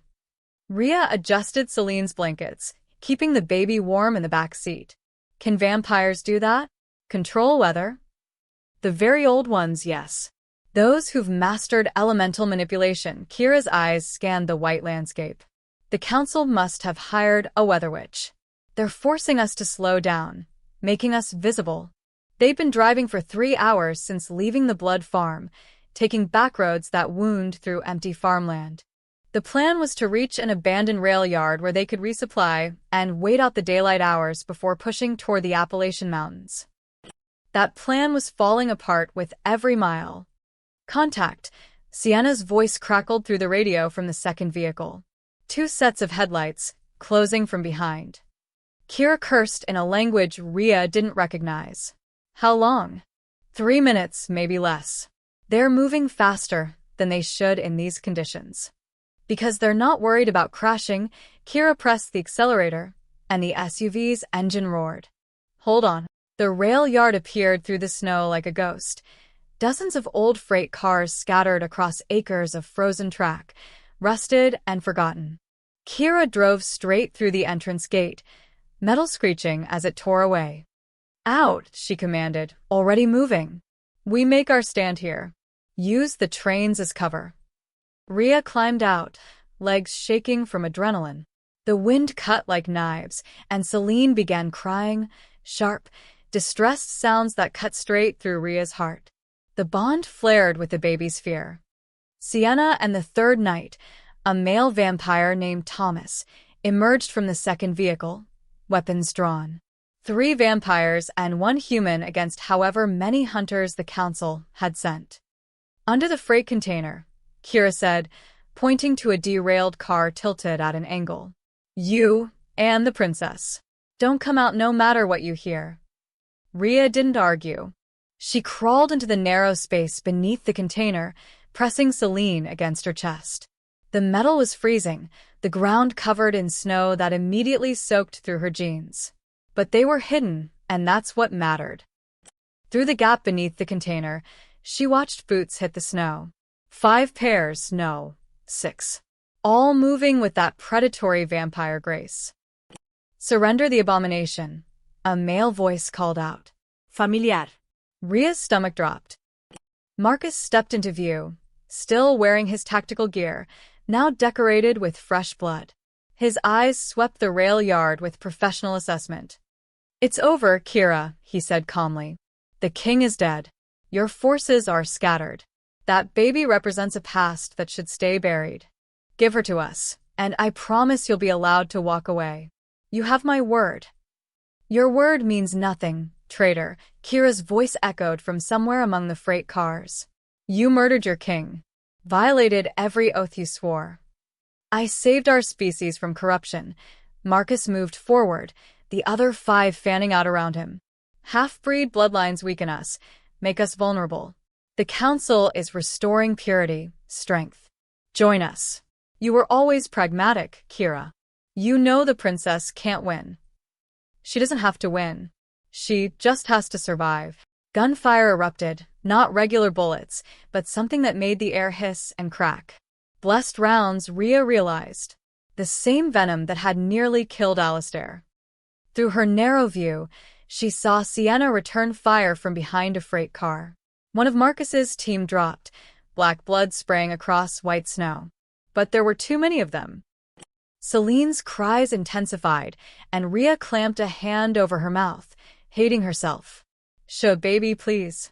Please be quiet. The bond pulsed with Celine's terror, and Rhea felt something building in the tiny body pressed against her. That same power she'd felt at the blood farm, but stronger. Desperate. I can't hear her, Marcus said, his voice closer now. He was tracking the crying. Human guardian. If you come out now, I'll make it quick. You don't deserve to suffer for Alistair's mistakes. Rhea held her breath, counting heartbeats. Marcus's boots appeared 10 feet away, then 5. He was going to find them, going to take Celine and... The locomotive engine roared to life. Rhea's head snapped toward the sound. Impossibly, one of the old engines was running, belching black smoke into the snowy air. And at the controls stood a figure in a tattered coat, face shadowed. What? Marcus spun toward the engine. The figure didn't hesitate. They released the brake, and the locomotive lurched forward, gaining speed, barreling straight toward Marcus and his team. Vampires scattered, but 2 weren't fast enough. The engine caught them both, and their screams cut off with sickening finality as tons of metal crushed through their bodies. The locomotive kept going, smashing through freight cars, and in the chaos, Kira and the others attacked. Blessed rounds met hand-to-hand combat and the rail yard became a massacre of snow and blood and dying screams. Marcus fought like something inhuman, faster, stronger than he'd been before. Council enhancement, Rhea realized. They'd made him better, deadlier. He caught Sienna with a venom blade, and the female vampire went down, clutching her stomach. No. Thomas charged Marcus, but he was outmatched. Marcus sidestepped, caught him by the throat, and Rhea watched in horror as he lifted Thomas off his feet. "The old world is dead," Marcus said, and snapped Thomas's neck with casual efficiency. Only Kira remained, wounded and desperate. She'd lost her weapon, was fighting with just her hands. Marcus advanced on her slowly, savoring it. Then the figure from the locomotive appeared behind him, moving with impossible speed, and drove a silver stake through Marcus's spine. The traitor knight screamed, collapsing to his knees. His body began smoking, burning from the inside out. Silver through the spine was fatal, even for enhanced vampires.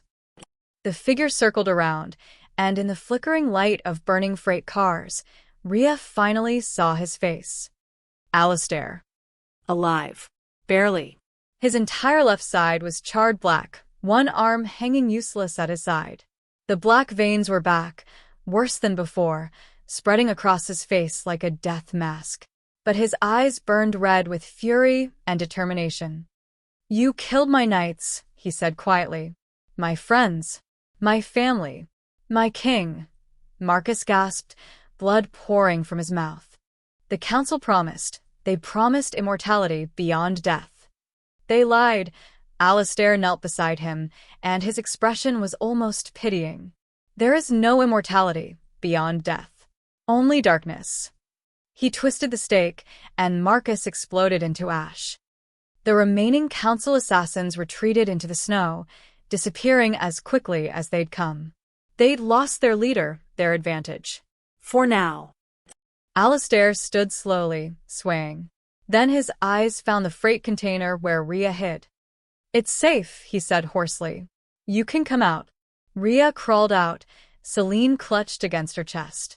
The baby had stopped crying, was reaching toward her father with both tiny hands.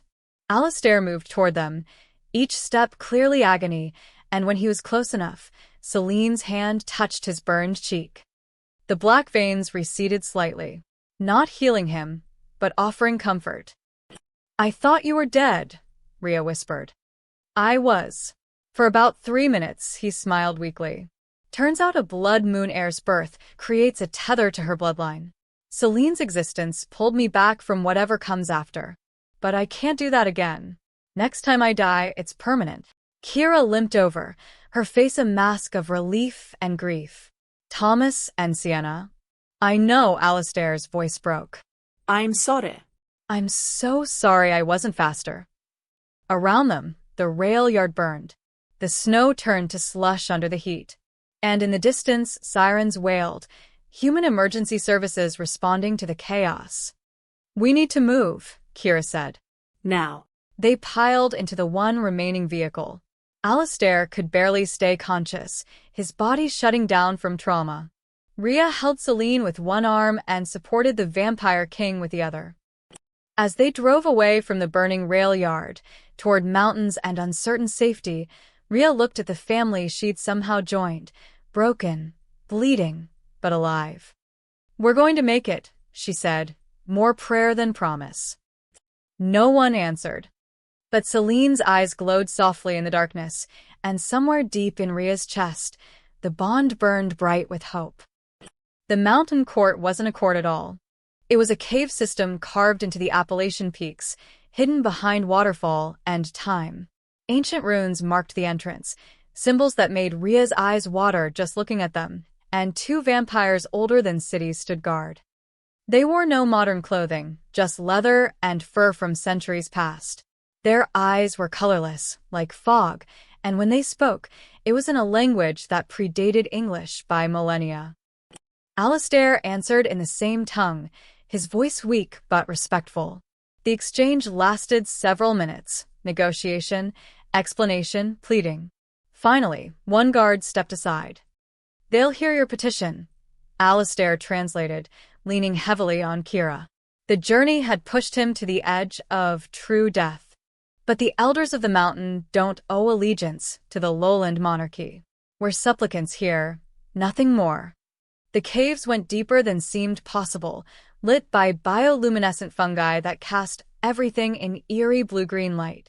They passed dozens of vampires, all ancient, all watching with expressions that ranged from curiosity to disdain. Rhea held Celine tighter, and the baby remained silent, sensing the danger. The main chamber opened into a vast underground cathedral, stalactites hanging like frozen tears. And seated on a throne carved from living rock was the oldest vampire Rhea had ever seen. She had to be she, though gender seemed almost irrelevant, looked mummified, skin like parchment stretched over bone.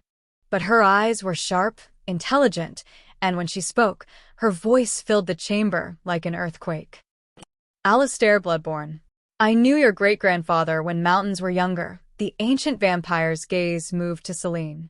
And this is the Blood Moon Child, the scandal that tears the lowland courts apart. Elder Morgan, Alistair said, bowing deeply despite his injuries. I seek sanctuary for my daughter. Protection under the oldest laws, the ones written before the council existed. The laws of bloodright. Morgan's expression was unreadable. You invoke ancient privilege, that any vampire of royal blood may claim sanctuary in the deep places. But those laws also state that sanctuary must be earned through trial or tribute. Name the price. There is no price I can name. Morgan gestured around the chamber, where dozens of ancient vampires had gathered to watch. The child's existence violates the Treaty of Separation. Human and vampire blood should never mix. It was the first law we wrote after the war that nearly destroyed both species. That law is 3,000 years old, Rhea said, her voice echoing. Every vampire turned to stare at her. Maybe it's time to reconsider. Morgan's colorless eyes fixed on her with uncomfortable intensity. The human speaks. How unusual, she leaned forward. Tell me, child of the daylight, why should we protect an abomination?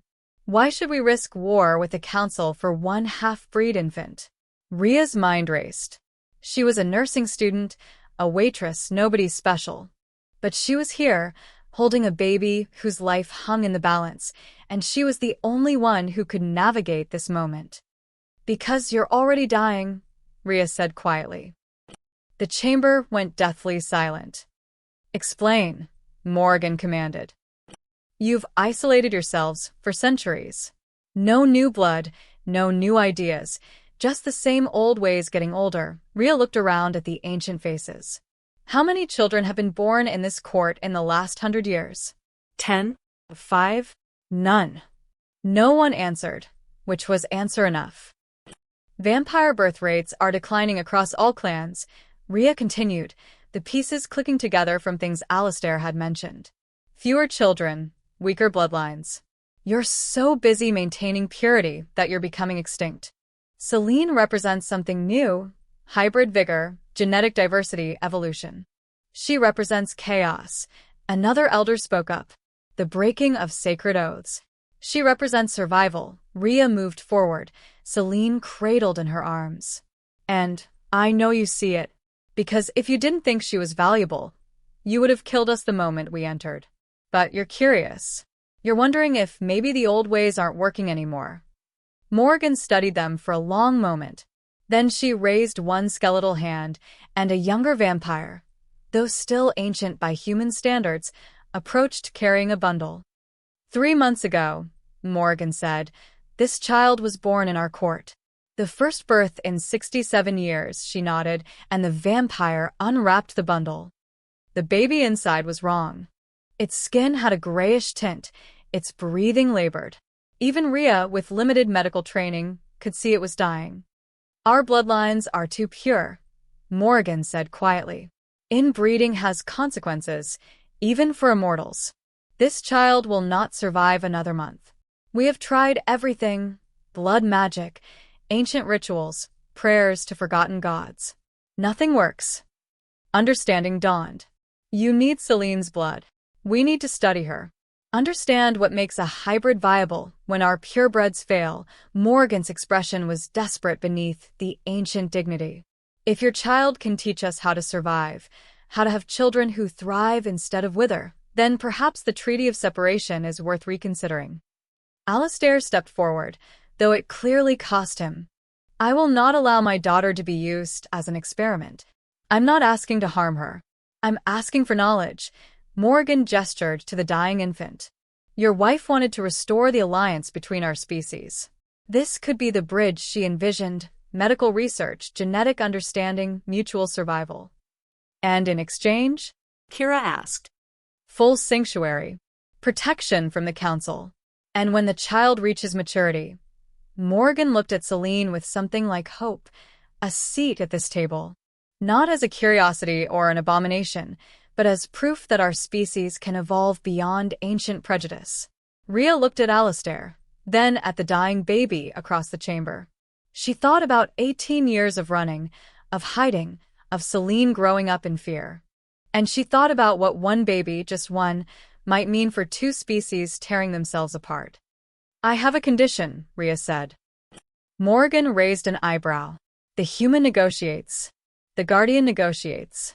If we do this, if we let you study Celine, work with her, then humans get a voice. Real representation in vampire politics. Rhea held Morgan's gaze. You want to survive? Then the Treaty of Separation doesn't just get reconsidered. It gets rewritten. Humans and vampires, equals at the table, deciding the future together. You ask for revolution, Morgan said. I ask for survival. For everyone.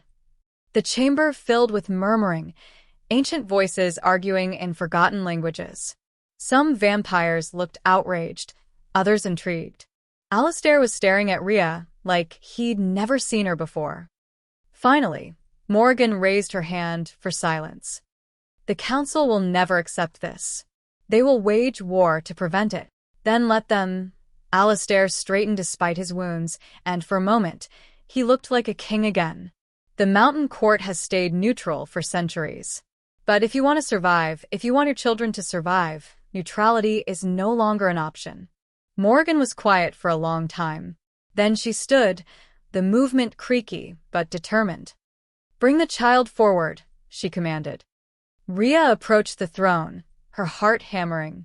Morgan reached out one skeletal hand and touched Celine's cheek with infinite gentleness.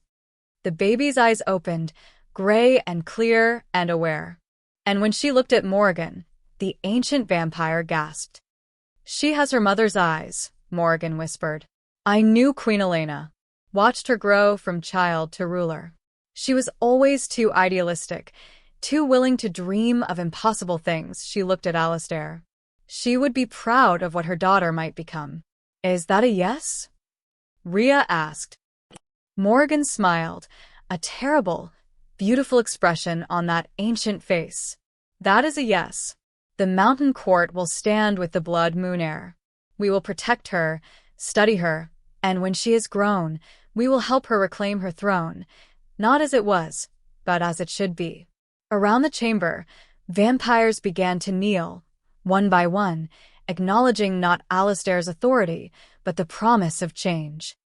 There's one more thing, Rhea said quietly. My brother. Mark. He's looking for me, and if the council finds him first, we will protect your bloodline as we protect the princesses, Morgan interrupted. Human allies deserve no less. Relief flooded through Rhea, so suddenly her knees weakened. Alastair moved beside her, and together they stood before the mountain court, a broken king, a human guardian, and a baby who might save two species or destroy them both. It's not going to be easy, Kira said quietly. Nothing worthwhile ever is, Alastair replied. And for the first time since that terrible night in the diner, Rhea felt something like hope. 3 weeks later, Rhea stood on a balcony carved into the mountainside, watching the sunset paint the valley below in shades of amber and gold. Behind her, the cave system hummed with activity, ancient vampires learning to use computers, human medical researchers arriving under heavy security, and somewhere deep in the mountain, Celine sleeping peacefully in a nursery that hadn't seen an infant in decades. The world hadn't ended, but it had changed. "She's asking for you again," Alistair said, joining her at the railing. He looked better, still pale, still marked by black scars where the venom had burned deepest, but alive. "Healing." "She won't sleep unless you're nearby. That's the bond." Rhea wrapped her arms around herself. "It'll fade eventually, when she's older." "Maybe." Alistair stood beside her, close enough that she could feel the cold radiating from his body. "Vampires never ran warm.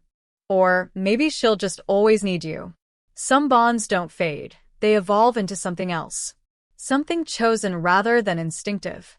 They stood in comfortable silence, watching darkness claim the valley. 3 weeks since the mountain court had sworn protection. 3 weeks since Rhea's world had irrevocably changed. "I called Mark," she said quietly. "Told him I was okay. That I'd taken a job as a live-in nanny for a wealthy family. Private, secure, good pay." "Did he believe you?" "No." "But he's a detective. He knows when to stop asking questions." She smiled slightly. "He did run a background check on my supposed employer. Morel's people made sure he found exactly what we wanted him to find. A legitimate family, tax records, references. All fake, but convincing. He'll keep looking." "I know. But from a distance." "Safe." She glanced at Alistair. "Your people retrieved him? Like Morgan promised." "He's under protection. Doesn't know it, but there are 3 vampires assigned to watch him at all times. If the council makes a move, he'll be extracted immediately."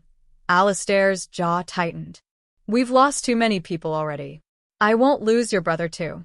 The council had gone quiet in recent weeks. No attacks, no bounty hunters, just silence that felt more ominous than open warfare. Morgan believed they were regrouping, planning something larger. Alistair thought they were scared, unsure how to fight an alliance they'd never anticipated. "The research is going well," Alistair said, changing the subject. "Dr. Chen thinks Celine's blood carries genetic markers that could solve the purebred fertility crisis.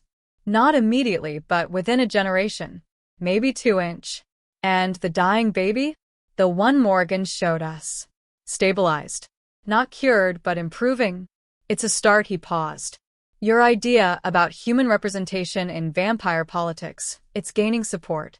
Not everywhere, but among the younger clans, the pragmatic ones. They see the writing on the wall. Which is that isolation means extinction. For both our species." He turned to face her fully. "You did this, Rhea. You gave them an alternative to endless war." "I just said what needed saying." She met his eyes, those pale gray eyes that Celine had inherited. "Your wife started this. I'm just continuing what she began. Elena would have liked you. She always believed in impossible alliances." His expression grew distant. "The council killed her because she threatened their power.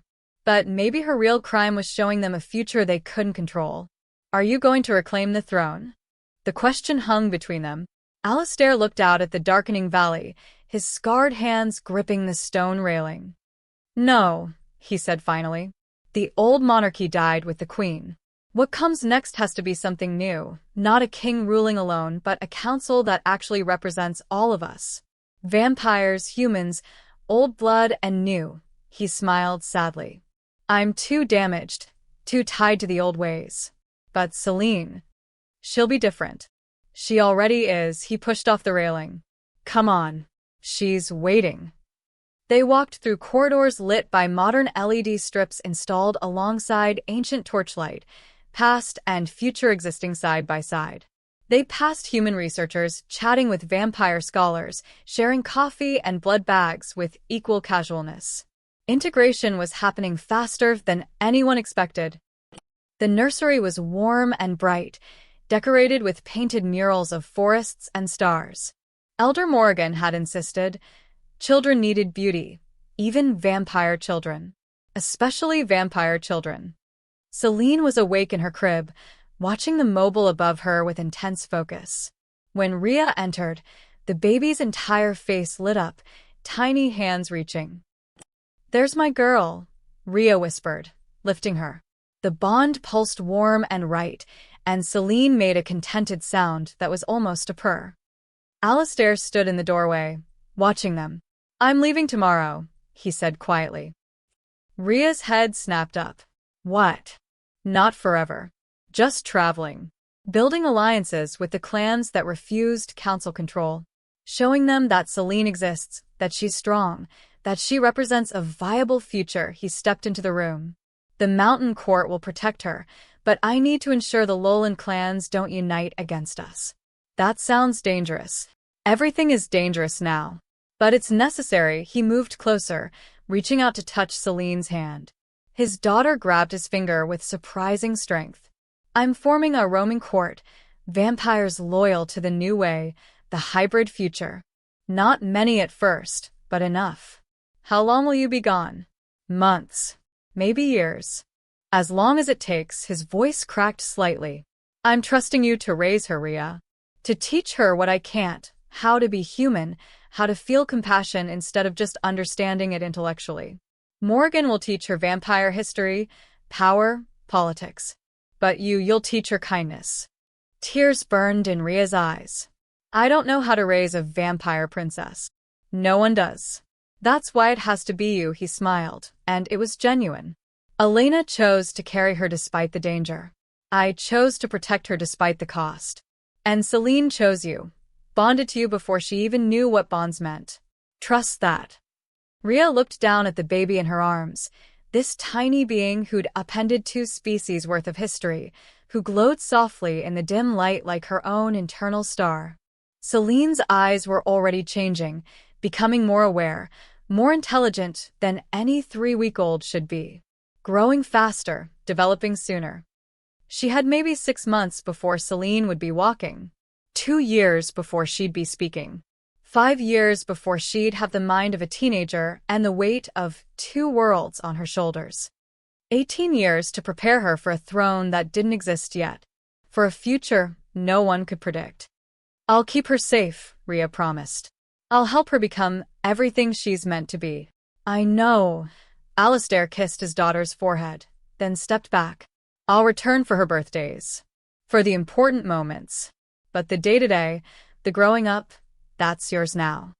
He left before Ria could respond, his footsteps echoing down the corridor until they faded into silence. Ria carried Celine to the window, showing her the stars emerging in the darkening sky. "Do you see that?" she whispered. "That's the world you're going to change. It's broken right now, vampires and humans afraid of each other, old laws choking everything. But you..." She kissed the baby's soft hair. "You're going to fix it. Not alone. Never alone. But you'll lead the way." Celine made a soft cooing sound, her tiny hand reaching toward the stars like she could grasp them. "A crown is not made of jewels," Ria said, more to herself than the baby. "It's made of every life you protect, every bridge you build, every impossible choice that leads towards something better." The baby's eyes glowed softly, crimson fading to gentle amber in the starlight. Outside, in the valley below, the first human-vampire joint research facility was lighting up for the night shift. In cities across the country, clans were debating, arguing, considering the impossible. And somewhere in the darkness, Alistair was building an army not of soldiers, but of believers. The council would fight back. There would be more blood, more death, more nights when survival felt impossible. But for now, in this moment, Ria held a baby who represented everything terrifying and everything hopeful about the future. "We're going to make it," she whispered. "All of us. Together." Celine's grip tightened on her finger, not the helpless grasp of an infant, but something more purposeful. A promise, or maybe just recognition. Outside, the moon rose, not blood-red like the night of Celine's birth, but silver and clear and full of light. The exile had begun, but so had something else. Something that looked almost like hope. End.